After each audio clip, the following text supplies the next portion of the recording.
Les PropTech Digital Days, un événement organisé par le RENT pour découvrir les innovations de l'immobilier les 4 et 5 novembre 2020.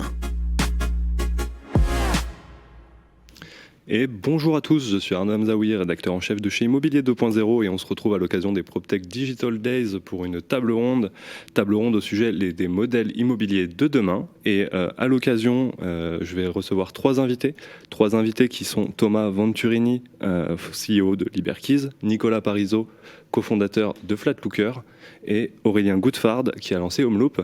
Bonjour messieurs. Bonjour. Bon, écoutez, déjà, je voulais vous remercier d'avoir pu vous déplacer et puis d'avoir pu décaler pour certains des rendez-vous pour venir ici. Je voulais aussi remercier Radio Imo qui nous accueille dans ses locaux pour l'enregistrement à l'occasion des PropTech Digital Days. Je vous ai introduit en citant vos noms et le nom de vos entreprises, mais je vais demander à chacun d'entre vous un petit peu de se présenter. On reviendra après sur les propositions de vos entreprises respectives et la manière un petit peu dont vous faites, dont vous bousculez les codes de l'immobilier comme le veut la formule établie dans les médias. Alors je propose qu'on va commencer par Thomas. Très bien. Déjà, merci de nous recevoir. Je suis hyper content dans ces circonstances de pouvoir se réunir et parler d'immobilier. Pour ma part, je m'appelle Thomas Venturini, je suis CEO et cofondateur de Liberkeys, qu'on a lancé en janvier 2018 avec comme objectif de permettre à tout le monde de consommer de l'immobilier de manière simple, abordable et pratique. Consommer, c'est-à-dire rendre l'immobilier une commodité. Et on a donc un play avant tout sur la transaction qui a pour objectif d'améliorer l'expérience client en augmentant le service, en apportant un service beaucoup plus complet et haut de gamme qu'il n'existe auparavant, et puis avec une commission réduite de 4 990 €, peu importe le prix du bien, et payé au succès. Voilà, c'est ça un des gros points qu'on a, c'est beaucoup de techno et une commission à prix fixe. Exactement. Et l'intérêt, en tout cas l'avantage compétitif qu'a Liberkeys et la raison pour laquelle on arrive à produire un service plus élevé pour un prix plus compétitif, c'est parce qu'en effet on a tout un socle technologique qui vient à la fois augmenter l'agent immobilier, lui permettre d'être plus productif, plus heureux au travail et de délivrer aussi une meilleure expérience client à un client qui lui aussi a un parcours digitalisé avec une application Liberkeys qui lui permet de suivre l'intégralité de son projet à chaque moment.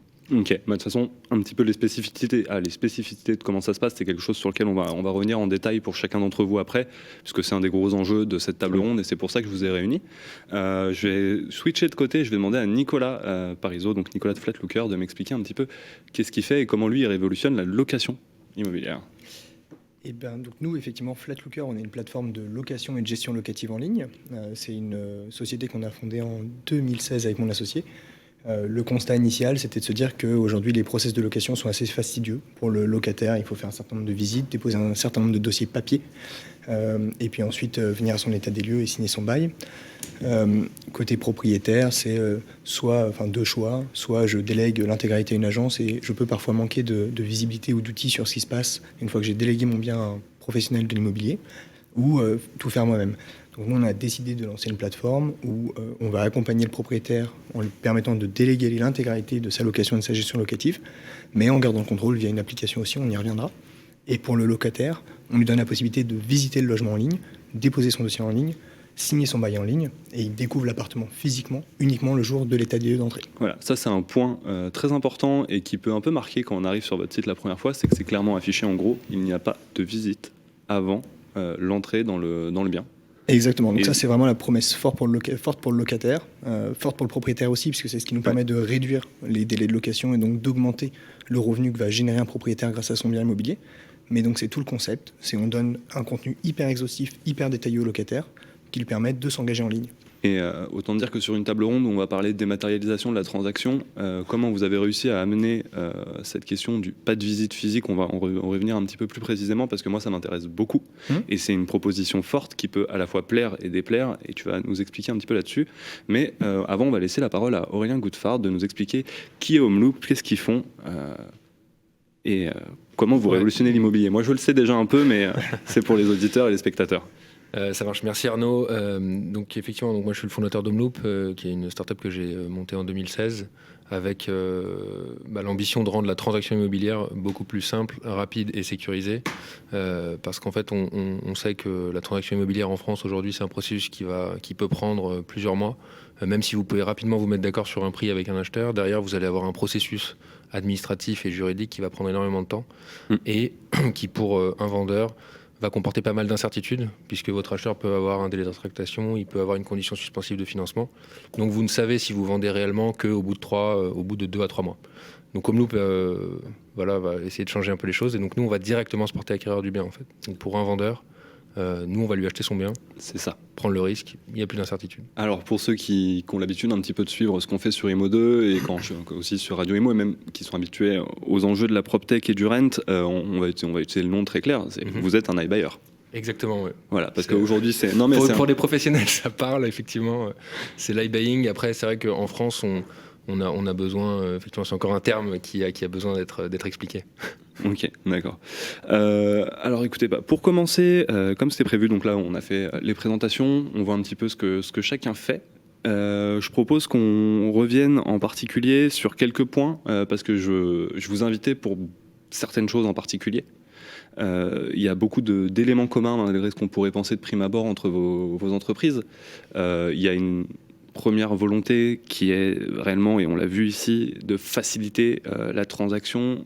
Quand je dis transaction, c'est au sens large, puisque on va estimer que la location est également aussi une transaction commerciale entre deux parties, ou trois, selon la chose dont on le fait.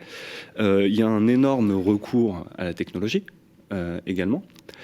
Et aujourd'hui, vos propositions sont hyper intéressantes sur le marché de l'immobilier, amènent une réelle innovation et peuvent aussi effrayer certains professionnels qui vont se poser la question, et en somme c'est le sujet dont on va parler aujourd'hui. Ils peuvent se poser la question: quelle est ma place, moi, dans un écosystème où tout est nourri à la technologie, où on a des promesses face aux clients qui sont tout va plus vite, tout est géré par des algos, tout est géré par de la visite virtuelle, etc. Et on va peut-être un petit peu, je spoil un petit peu la table ronde, mais en fait on va dédiaboliser tout ça. Et au lieu de se poser la question de comment vous rentrez en confrontation avec le professionnel, parce que c'est pas le cas, quand on le sait, en réalité, on va plutôt se poser la question de comment vous l'intégrez dans votre business. Et moi, je vais d'abord vous poser une question très simple à chacun d'entre vous. Aujourd'hui, vous êtes des entreprises immobilières, techno. C'est quoi pour vous la techno sur laquelle vous avez basé votre POC, votre proof, votre concept, la chose centrale en fait dans votre business? Voilà. Je vais vous demander, alors pareil, je vais redistribuer les rôles. On va juste changer d'ordre. On va commencer peut-être par Nicolas cette fois-ci. Oui. Sur quelle techno se base principalement ton concept? Alors nous, la techno, on va dire en interne, en propre, c'est finalement la plateforme Flatlooker. Après, en fait, ce qu'il faut comprendre, c'est que la plateforme Flatlooker en tant que telle, c'est notre techno à nous, mais qu'on va se brancher à plein de technologies différentes qui sont existantes et qui sont d'ailleurs à la portée de tout professionnel de l'immobilier. On va parler de techno de signature électronique, on va parler de techno de réalité virtuelle, on va parler d'API de paiement. Et en fait, finalement, la manière dont nous on travaille, c'est se dire, si on prend un processus de location ou de gestion locative, quelles sont toutes les technos qui existent aujourd'hui qui peuvent venir faciliter le travail à l'agent immobilier, puisqu'on est agent immobilier, nous également, faciliter le travail à l'agent immobilier, comment je les interconnecte avec Flatlooker, qui est finalement la plateforme, et comment je pense les process et je pense le produit, donc la techno Flatlooker, pour que finalement, en prenant toutes ces briques existantes, je crée ce qui n'existe pas et je permette de faire quelque chose qui n'avait jamais été fait jusqu'à présent, qui est la location 100% en ligne, de bout en bout. Voilà. Je ne sais pas si ça répond à ta question. Alors, ça m'en amène une autre, et je pense que c'est important pour les personnes qui vont nous écouter. Je comptais vous la poser à chacun d'entre vous. Tu dis que vous êtes agent immobilier, vous avez la carte T donc? Carte T, carte G, oui, bien sûr. Voilà, c'était simplement pour préciser pour les personnes. Non, mais pour expliquer qu'on est effectivement sur un même terrain, et que en fait, effectivement, vous êtes une agence immobilière. Tout à fait. Et autre question, aujourd'hui, Flatlooker, c'est combien de personnes, combien de mandats, en quelques chiffres? Alors, en quelques chiffres. Combien de villes En quelques chiffres, donc Flatlooker, aujourd'hui, on est un peu plus de 30 personnes au siège à Paris. On est présent dans une trentaine de villes. Et ensuite, dans chacune des villes, on va avoir des relais qui sont aujourd'hui des auto-entrepreneurs qui viennent graviter autour de la plateforme. Il y a aujourd'hui peut-être une cinquantaine d'auto-entrepreneurs qui gravitent autour de la plateforme. Et en termes de chiffres, aujourd'hui, à l'heure actuelle, sur Se Loger ou sur Le Bon Coin, on va avoir un peu plus de 200 biens en location à un instant T. Ok, d'accord. Paru vendu comme ça, on en cite 3 différents. Il n'y a pas le CSA sur Internet, mais... Je vais passer à Aurélien. Alors, vous, quel techno principal... Déjà, est-ce que vous avez la carte T ? Oui, on a. Alors, même si notre activité d'achat-revente de biens n'est pas forcément soumise à une réglementation particulière, et en tout cas pas à la loi Hoguet, on a de toute façon, nous, une carte de transaction aussi, pour des raisons de structure juridique. De structure juridique.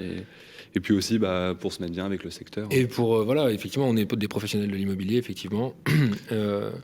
Et donc nous, pour répondre à ta question sur la techno, en fait, nous, ce qui est cœur au sein dans notre activité, nous, c'est vraiment on a développé des algos de pricing dès 2016. En fait, la première chose qu'on a fait quand on a créé HomeLoop, c'est vraiment de construire en fait un outil d'estimation des biens. Parce qu'en fait, notre business model, nous, en fait, alors effectivement, on est des professionnels de l'immobilier et aussi il y a une grosse dimension de gestion du risque, puisqu'en fait, nous, on porte du risque et donc on a un risque sur le prix des appartements ou des maisons qu'on va acheter. Donc, on a développé en fait un algo qui nous permet vraiment d'avoir une estimation très rapide des biens immobiliers.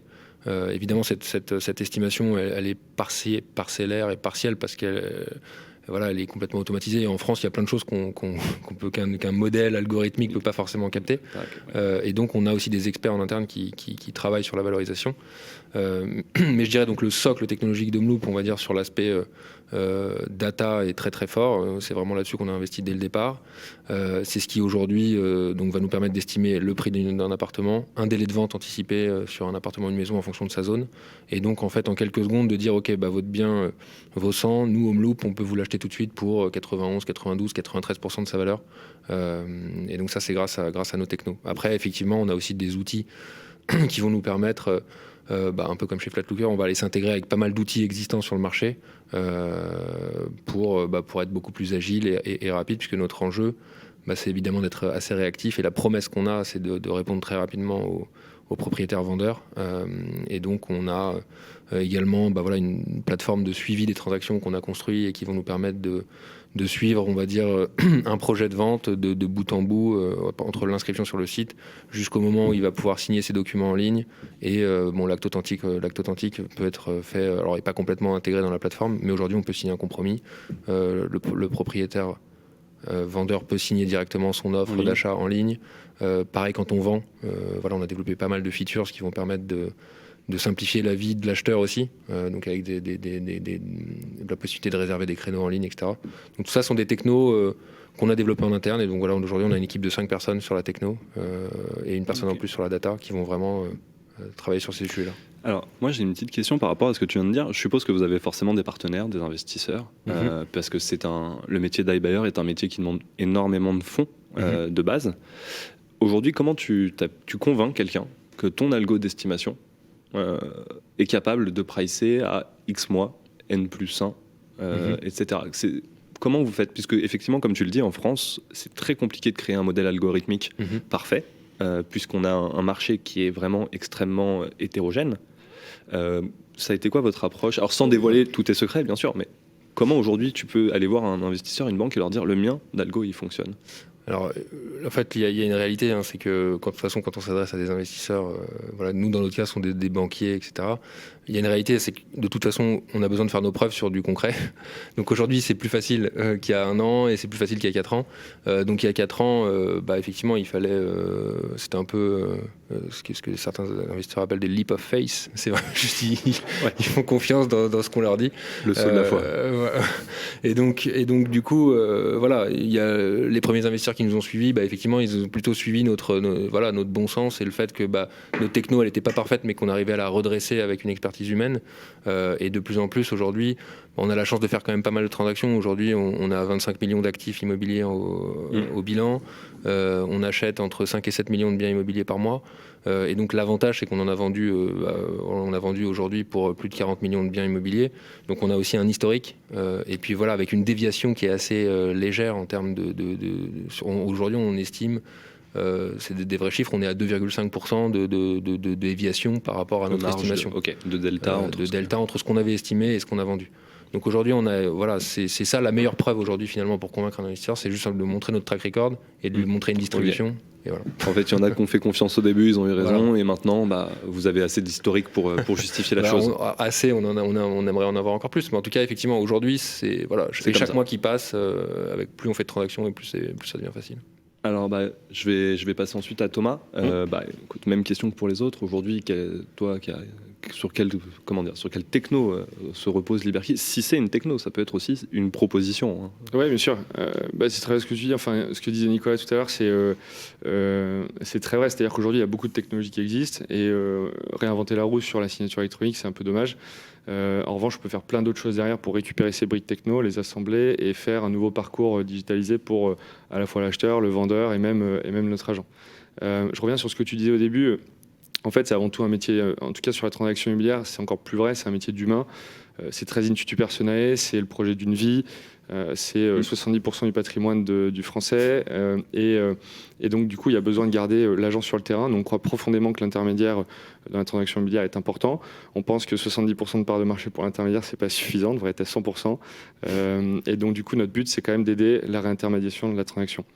On a une proposition de valeur qui s'occupe de la vente d'un logement de A à Z. Et donc, il y a également un agent immobilier LiberKey qui est sur le terrain. Et donc, notre premier atout, c'est notre agent. C'est l'humain, c'est de la formation, c'est du recrutement. Ensuite, on va en effet apporter tout un ensemble d'outils technologiques. Ça va être une vingtaine de produits. Ça va être notamment une application qui va être mobile et desktop, qui va être apportée à l'agent, qui va lui permettre d'avoir l'ensemble des tâches à non-valeur ajoutée automatisées. Donc comme ça lui libère quand même du temps et ça lui permet de le remettre sur des tâches à valeur ajoutée. Une fois qu'on l'a remis sur les tâches à valeur ajoutée, si on n'est pas capable de la supprimer ou si l'humain est hyper important, on va optimiser cette tâche. Donc on va apporter également la technologie mais sans supprimer l'humain. Et puis enfin, c'est ce que tu disais aussi Aurélien, c'est que comme on a digitalisé l'ensemble des parcours acheteur, vendeur et agent, on est capable de collecter de la donnée. Et cette donnée qu'on collecte, ensuite, on l'analyse et on est capable d'en ressortir des actions. Et là, c'est de l'intelligence. Et sur ces actions-là, typiquement, également, aujourd'hui, grâce à tout ça, on est capable non pas de comprendre uniquement un historique de données, mais on est capable également de comprendre le comportement d'un bien sur le marché. Et de comprendre le comportement d'un bien sur le marché, ça nous permet aujourd'hui, on a 2 data scientists qui bossent dessus, de prédire la durée et le prix de vente. Ce qui paraît idiot, mais ce qui nous permet du coup d'avoir une stratégie de vente qui est beaucoup plus adaptée, de communiquer de manière beaucoup plus intelligente et efficiente avec notre vendeur et également l'acheteur, et puis de prévoir les aléas, exactement, tout ce qui peut se passer. Alors c'est parfait parce que là en fait tu commences déjà, tu m'as pris le pas sur des questions qui allaient venir et notamment question centrale. J'en ai juste une autre avant à vous poser qui est la place de l'agent dans vos business. Mais moi j'ai aussi un autre point sur lequel je voulais revenir et qui est un peu une des sources du côté un petit peu peur qu'on peut avoir sur les choses, c'est que vous êtes aussi ici parce que les 3 business que vous avez développés sont ce qu'on appelle des business scalables. Ça veut dire qu'il y a une mise à l'échelle possible, en tout cas voulue. On est en train de se poser la question pour certains de si c'est vraiment possible. Moi, je vais vous poser à chacun la question un petit peu différemment, mais Nicolas, je sais qu'actuellement vous êtes dans des zones plutôt tendues. Oui. Justement, est-ce qu'aujourd'hui, tu penses que dans des zones où le marché de la location est moins demandeur, on sait très bien que si tu veux louer à Paris, tu peux pas visiter, c'est pas grave. Il faut que tu le prennes l'appartement, de toute façon. Est-ce que tu penses que dans des zones un petit peu plus, avec simplement un marché moins dynamique, votre proposition de pas pouvoir faire de visite, etc., séduira tout autant les personnes? Alors oui, je le pense. Et en fait, je pense que ça va se faire aussi dans la durée. Je vais juste rebondir sur ton point de la scalabilité. Ouais. La décision en 2016 de se dire on va au bout du concept et on propose un modèle 100% en ligne qui n'avait jamais été fait jusqu'à présent, avec un pari fort qui était si je donne un contenu assez exhaustif au locataire, est-ce qu'il est capable de s'engager en ligne? Ce pari, on l'a fait pour la scalabilité. C'est-à-dire que des plateformes de gestion locative en ligne, il en existait avant 2016, mais il y a des modèles un peu hybrides entre, on va dire, le digital et le physique, où finalement, il y a un pôle de gestion centralisé, et puis c'est des boîtes qui s'appuient sur des relais physiques, que sont des agences immobilières locales pour faire leur location. Mais ce qui, finalement, en termes de process, n'est pas non plus hyper scalable. Donc c'est pour ça qu'on a fait ce pari-là. Et effectivement, au début, on l'a fait en région parisienne. Donc on l'a fait en région parisienne. Et tout l'enjeu, c'était de savoir, est-ce que quand on sort de Paris, on va réussir toujours à louer des biens en ligne. L'année dernière, on a ouvert 3 autres villes, qui étaient Lyon, Lille et Rouen, et ça a très bien fonctionné. Et là, cette année, on est allé encore plus loin. On a ouvert une trentaine de villes, donc 25 villes de plus. Et on a prouvé qu'on était capable de louer des biens dans des villes un peu moins tendues, comme Rennes, Strasbourg, Brest, Caen, donc qui restent des métropoles aujourd'hui, mais qui sont un peu moins tendues. Et si je vais au bout de ma question, ma conviction, oui, c'est que, et notre conviction d'ailleurs de toute l'équipe Flatlooker, c'est que dans quelques années, petit à petit, on ira dans des zones de moins en moins tendues et la location en ligne deviendra quelque chose qui devient commun et auquel les gens seront habitués. Ok, je te remercie, effectivement. C'est très clair et je pense qu'effectivement, au bout de 30 villes, tu peux effectivement tendre à penser que le business commence à être scalable quand tu es dans la plupart des métropoles. Oui. Voilà. Aurélien, écoute, même question. Moi, je sais qu'aux US, en plus on a déjà parlé, dans les villes les plus fortes, donc Phoenix, pour les iBuyers, 13% de part de marché. Les derniers rapports des iBuyers, c'est 2% en national, ce qui est énorme aux US. Est-ce qu'aujourd'hui tu penses que l'iBuying, et là c'est vraiment ce que tu penses, pourrait atteindre de tels chiffres en France parce que les US, marché hyper standardisé, ils ont un immobilier hyper standardisé qui fait que ça rend beaucoup plus simple entre guillemets les choses. Qu'est-ce que... Je pense qu'en effet, il y a aux États-Unis, le côté très standardisé va avoir un impact sur la capacité à pricer très rapidement et de manière très scalable. Après, nous aujourd'hui, pour prendre l'exemple d'Homeloop, on est dans 4 marchés. Donc l'Île-de-France, Paris-Île-de-France qui est notre marché historique, Lille depuis septembre 2019, Nantes depuis janvier 2020 et Lyon qu'on a ouvert en plein confinement en avril. Et donc aujourd'hui on a des réalités de marché qui sont très différentes, mais pour autant on a des modèles de pricing, le même modèle en tout cas qui va être capable de pricer des maisons ou des appartements et d'estimer les délais de vente moyens dans chacune de ces zones.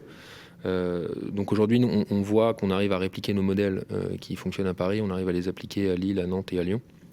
Donc je pense que la techno et les process qu'on a développés en tout cas sont réplicables. Est-ce qu'on arrivera à avoir 13% de part de marché en France? Ce serait pas mal. Je crois qu'il n'y a aucun réseau immobilier aujourd'hui qui représente 13% du marché. Je crois que le leader c'est 6. Mais voilà. Donc en tout cas, ce qu'on voit sur la promesse d'Homeloop qui est de simplifier la transaction immobilière en se portant directement à l'acquéreur, aujourd'hui on a une vraie demande, y compris dans des marchés très tendus comme Paris, comme Lyon, où en fait aujourd'hui les gens finalement se rendent compte que le process traditionnel qui va prendre 3-4 mois avec pas mal d'incertitudes ne leur convient pas. Et ils sont prêts à effectivement payer un service un petit peu plus cher parce que oui, Homeloop est un peu plus cher qu'une agence immobilière classique et certainement plus cher que Liverkeys. mais néanmoins, il y a une sécurité telle dans la transaction que les gens sont prêts à s'engager là-dedans. Et aujourd'hui, il y a des indicateurs qui nous laissent penser que peut-être la part de marché de l'iBuying en France pourrait être supérieure dans un horizon assez court à 3-4%. Ouais. Ok, d'accord. Et écoute Thomas, même chose parce qu'on a vu du côté des agences à prix fixe pas mal de mouvements, que ce soit en France ou au UK. On sait qu'il y a certaines agences à prix fixe qui sont passées d'un prix fixe à une commission finalement. Ouais. On sait que certains acteurs de tête figure de proue, Purplebricks pour pas les citer, de ces moves, ont récemment décidé d'arrêter les US et l'Australie. Ils ont aussi par contre lancé quelque chose qui confirme un petit peu votre business, c'est qu'ils ont lancé une nouvelle offre où ils font vraiment l'agence immobilière pour 4 499 pounds au lieu de 999 pounds où on autonomise le client. C'est quoi toi ta vision au vu de ça? C'est déjà la scalabilité, c'est quoi? C'est comment est-ce qu'on augmente ses profits ou ses revenus en faisant baisser ses coûts? C'est assez compliqué en rajoutant un humain à chaque fois pour générer une ligne de revenus supplémentaires, d'avoir un inversement proportionnel suffisamment grand pour être scalable comme une boîte tech. Donc déjà, c'est un premier point. Donc dans l'immobilier et notamment dans la transaction, c'est un peu plus compliqué de trouver un business scalable lorsqu'on fait soi-même l'activité d'agence immobilière en tant que telle. C'est un peu plus simple quand on fait le métier d'agent immobilier digitalisé et aussi où on a une technologie qu'on est capable d'offrir ou d'équiper d'autres agents avec. Et ça permet d'apporter davantage de scalabilité, voire de s'internationaliser. Je pense que le play de Purplebricks, qui était de se dire je vais aller aux US et en Australie et au Canada, c'était peut-être une erreur dans le sens où ils ont pensé qu'ils arriveraient à faire que l'immobilier n'est plus localisé ou fragmenté. Or, on voit que, en effet, je crois que c'est Orpi qui est justement 6% de part de marché, fait une vente et une mise en location toutes les 3 minutes. Et pour autant, c'est tellement localisé, tellement fragmenté l'immobilier qu'il y a une douleur et une difficulté à atteindre 20% de part de marché dans un secteur comme celui de l'immobilier. Donc je pense que c'est une vraie difficulté de notre secteur. Néanmoins, on s'aperçoit en effet quand on le fait de manière progressive, qu'on étudie les différentes zones dans lesquelles on pourrait s'étendre. Nous, chez Iberkeys, on est dans 6 villes désormais. Le jour où on lance Nice, quand on avait fait que Paris, on s'aperçoit qu'il y a des piscines et que quand tu es exposé nord, c'est l'enfer parce que tu as les montagnes et pas la mer. Donc là, du coup, on doit changer absolument l'ensemble de notre manière de prendre des notes et de récolter de l'information pour pouvoir rédiger une description et préparer une annonce. Alors ça, c'est super intéressant que tu me dis ça parce que ça me permet, alors je me permets, mais ça me permet moi de rebondir sur une question qui allait arriver forcément. Et je te propose justement d'enchaîner là-dessus, puisque tu allais arriver là-dessus. C'est que comment aujourd'hui vous valorisez l'expertise de l'agent ? Parce que je suppose que quand tu me dis qu'il a fallu reprendre des notes, changer votre manière de faire, il y a eu aussi forcément du terrain qui remontait. Ouais. Tout à l'heure, vous avez abordé la question de vos applications. Je vous ai dit qu'on reviendrait dessus. Et sur la manière dont vous empowermentez l'agent immobilier. Aurélien, la question sera légèrement différente pour toi. Ce sera comment vous travaillez avec les agents. Okay. Voilà. Alors sur la scalabilité, elle est aussi beaucoup plus simple. Parce que je disais, quand on a de la tech, on démarre à 5 en 2018, on est 15 en 2019 au début, on finit à 30.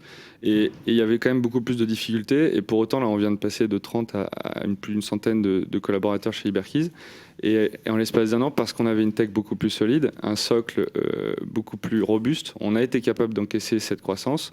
On a des ergonomies qui sont aussi beaucoup plus fortes. Et donc, du coup, recevoir un agent immobilier aujourd'hui chez nous qui peut-être n'a jamais fait d'immobilier ou en a fait, l'onboarder sur notre outil, c'est beaucoup plus simple. Et puis ensuite, l'aider à performer, c'est aussi beaucoup plus simple. Donc finalement, la technologie permet d'accélérer en tout cas la croissance et de se rapprocher de la scalabilité.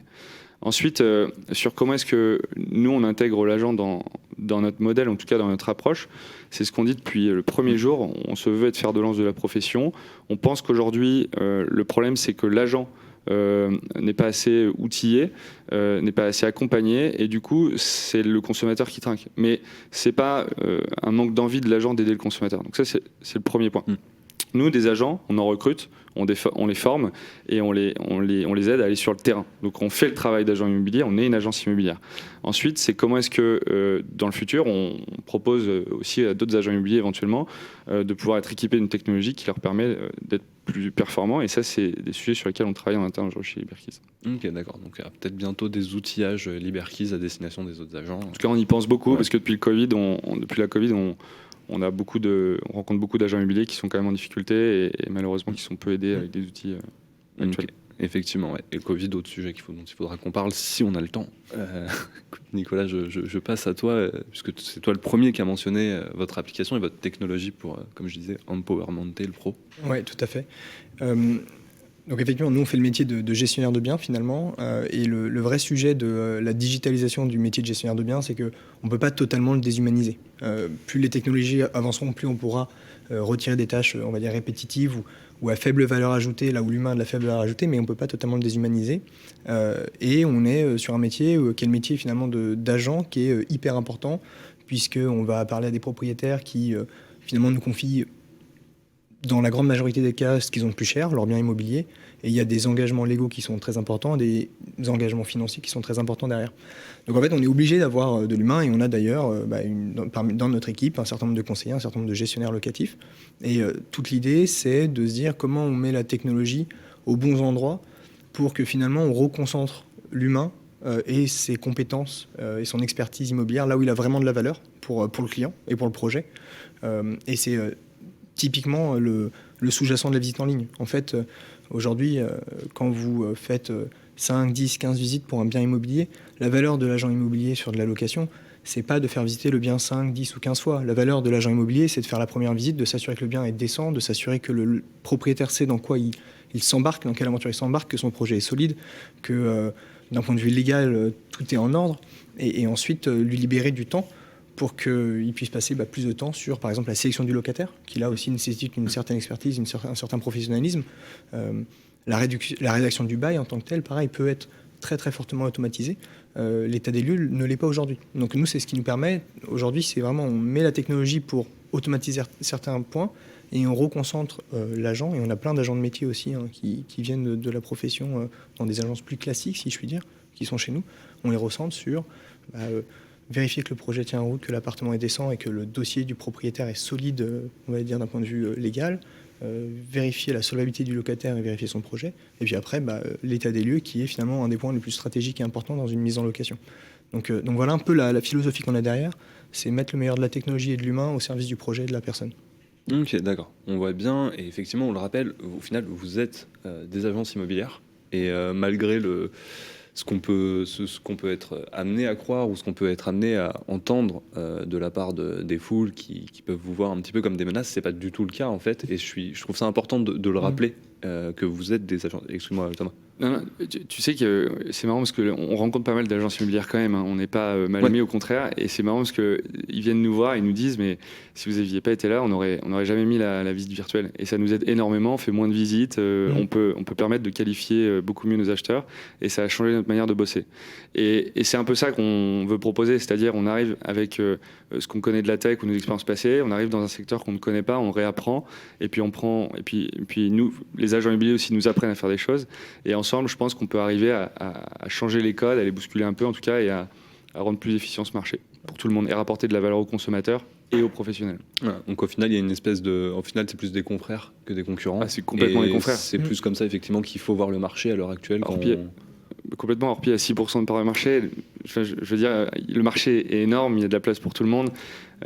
Notre objectif, c'est de faire 500 ventes par mois à la fin de l'année 2021, ce qui est résiduel sur 10 villes françaises. Donc oui, il y a de la place pour tout le monde. Voilà, c'est ça.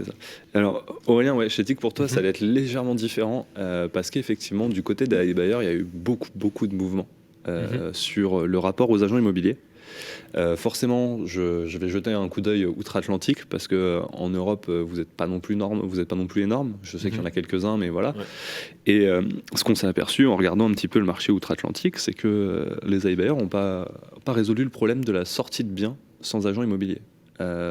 Soit ils s'adossent à des réseaux, soit pour les plus gros, Zillow pour ne pas le citer, on va recruter en interne. Ouais. Je voulais te poser la question, toi clairement, aujourd'hui, est-ce que vous faites appel à des agents immobiliers ? Comment ? Pourquoi ? Je te laisse la parole. Alors, je parle beaucoup. Nous, chez Homeloop, en effet, au départ, l'objectif qu'on a, c'est de changer la transaction, enfin de proposer en tout cas aux vendeurs une alternative, une solution pour lui permettre d'avoir beaucoup plus de sécurité dans son process de vente. On parlait tout à l'heure de la part de marché des iBuyers aux États-Unis dans une ville comme Phoenix, qui aujourd'hui, je pense qu'on peut dire, est un marché mature à 13% de part de marché. On va dire que ça reste que 13% de part de marché. La réalité, c'est en fait, et l'iBuying, c'est quoi en fait ? C'est simplement une réponse à, dans certains cas, vous avez des gens qui n'ont pas envie d'attendre 3 mois, 4 mois, 5 mois pour réaliser leur vente. Mais on ne parle pas de 100% des vendeurs. Parce que nous, ce qui est important, et ce qu'on fait en interne chez Homeloop, c'est comprendre le projet du vendeur. Et pourquoi est-ce qu'il veut vendre son bien ? Et quel est son objectif ? Est-ce que c'est de maximiser son prix ? Est-ce que c'est de le vendre le plus vite possible ? Est-ce que c'est de se sécuriser parce qu'il doit acheter un nouveau bien ?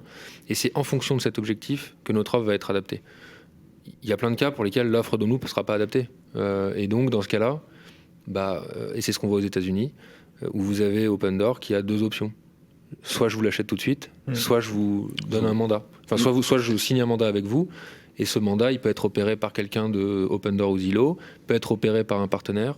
Et à la fin, l'objectif finalement de Homeloop et des iBuyers, c'est proposer une option de plus au vendeur pour réussir son projet de vente. Donc c'est à peu près, nous voilà, c'est en tout cas l'optique vers laquelle on veut aller. Alors aujourd'hui, oui, le volume qu'on fait avec les agences immobilières est probablement inférieur à ce qu'on pourrait faire, mais justement ça fait partie des axes de développement sur lesquels on travaille pour justement travailler peut-être davantage avec les agents immobiliers, puisque eux sont sur le terrain au contact. Voilà, il y a une trentaine de milliers d'agences immobilières en France. C'est un marché extrêmement fragmenté. Homeloop sera pas forcément connu parfaitement dans toutes les régions françaises où on vend des biens immobiliers. Et donc peut-être que oui, des agents immobiliers locaux peuvent nous aider dans certains endroits à acheter des biens et rendre service à un propriétaire vendeur qui a besoin de vendre son bien. Et demain, à nous aider également à vendre des biens dans des zones qui sont peut-être un peu moins denses que Paris ou Lyon. Ce que j'allais dire. Parce qu'aujourd'hui, pour sortir, vous procédez comment ? Alors aujourd'hui, on a vraiment une équipe qui s'occupe de la vente. Enfin, alors ça dépend. En fait, on n'est pas fermé.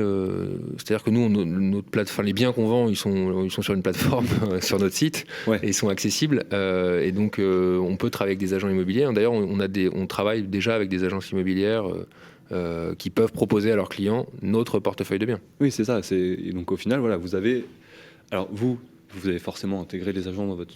puisqu'on le répète, ça doit faire la 4e fois depuis le début de la table ronde, vous êtes des agences, donc vous avez intégré les agences dans votre concept, et vous également aussi. Nous, aujourd'hui, effectivement, on a déjà travaillé avec des agences immobilières, des gens qui ont... des agences immobilières qui nous ont présenté des acheteurs. Voilà, on a travaillé aussi avec des chasseurs immobiliers qui ont eux-mêmes des acheteurs de biens immobiliers qui peuvent correspondre aux critères des biens qu'on vend. Donc nous aujourd'hui, effectivement, notre métier c'est d'acheter et de résoudre de résoudre en tout cas un pain point du vendeur. Après, on est propriétaire de ces biens et finalement qu'on le vende en direct à un particulier ou qu'on le vende par l'intermédiaire d'un professionnel, il n'y a absolument aucun problème pour nous. Alors, il nous reste que quelques minutes, donc ce que je vais vous proposer, messieurs, ça va être d'adresser un petit peu un dernier mot à l'attention de tous les professionnels de l'immobilier qui nous regardent à l'occasion des PropTech Digital Days. Vous êtes libre de leur dire ce que vous voulez, de les inviter à venir voir votre plateforme, de les inviter à vous rejoindre, de les inviter à venir collaborer avec vous. Je sais que je vous prends un petit peu au dépourvu, mais le prompteur me prend également au dépourvu. Donc voilà. On commence, Nicolas, tu te sens ? Je vais commencer. Si je devais donner un mot à la profession, je dirais que globalement, il y a une tonne de technologie qui existe aujourd'hui, qui est pas hyper chère, qui est pas non plus très très compliquée à prendre en main. Souvent, on a peur de commencer à prendre en main une technologie, mais elle n'est pas si compliquée à prendre en main. Et il faut absolument la prendre parce qu'il y a plein de briques aujourd'hui qui peuvent être digitalisées. Qui dit digitaliser dit pas forcément retirer du service. En fait, il faut digitaliser les bonnes choses pour, au contraire, reconcentrer son expertise là où c'est hyper intéressant. Et je dirais d'autant plus avec la période du Covid. Tu parlais du Covid tout à l'heure. Nous, ce qu'on voit, c'est que le modèle, il a une super résilience pendant le Covid. On a pu continuer à faire des locations, on a pu continuer à faire des visites. Et finalement, c'est le moment aussi de commencer à prendre ces technologies en main et puis de changer un petit peu les manières de fonctionner. Et on serait ravis d'échanger avec des professionnels pour leur expliquer un petit peu plus ce qu'on fait. Au final, des briques de techno qui vous ont permis, comme tu le disais, de faire beaucoup de résilience. Thomas, je passe à toi. J'ai un peu le même message. En fait, ce dont je me perçois, c'est quand même que tous les trois, on a la même envie, c'est que le consommateur ait une meilleure expérience client. On est arrivé sur un marché et on a essayé de le faire nous-mêmes. Je pense qu'aujourd'hui, on s'est aussi rendu compte que le métier d'agent immobilier et de l'agence était un métier compliqué, complexe, qu'on a appris. Et aujourd'hui, c'est vrai que parfois, il y a un petit remords, c'est qu'on arrive avec nos technos et on n'en fait pas profiter aussi les autres acteurs. Donc c'est aussi ce que je disais tout à l'heure, c'est des choses sur lesquelles on est en train de réfléchir et de travailler. Ce que je veux leur dire, moi, c'est que ils font un travail fantastique. On a appris énormément de choses. On était tout nouveau et aujourd'hui, on a pas mal de copains qui sont agents immobiliers. Il y a beaucoup de zones dans lesquelles on n'est pas du tout présent, où on a envie d'aller et on a envie de grossir, mais sur un marché, encore une fois, qui est gigantesque et sur lequel il y aura toujours des parts de marché pour tous les acteurs.